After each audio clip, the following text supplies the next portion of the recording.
જૂનાગઢના કેશોદમાંથી ચોંકાવનારી ઘટના સામે આવી। એક યુવકે પત્નીની હત્યા કર્યા બાદ પોતે પણ આપઘાત કરી લીધો હોવાની ઘટના સામે આવી।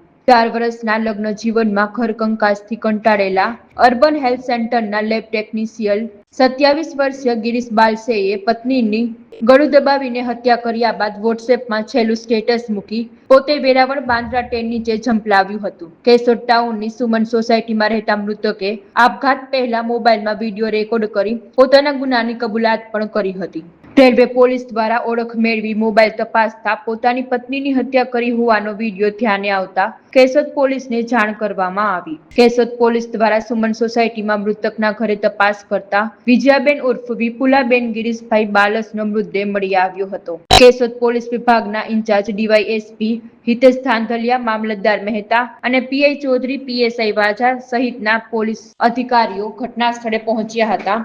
પ્રાથમિક તપાસમાં પતિ પત્ની સાથે ઘરકંકાસને કારણે આ બનાવ બન્યો હોવાનું જાણવા મળ્યું છે। મારું નામ Kadarbhai Kalubhai, police constable, railway police Keshod.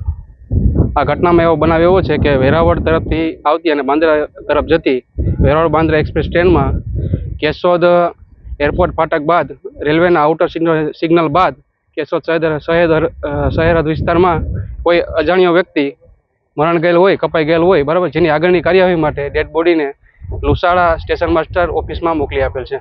ઘટના સ્થળે એક બાઇક મળી આવેલ છે। આગળની તપાસ રેલવે હદ વિસ્તારમાં ન આવતી હોય, આઉટર સિગ્નલની બાદ હોય, જેથી સિટી હદ વિસ્તારમાં આવતી હોય તો સિટી પોલીસ કાર્યવાહી આગળની કરશે।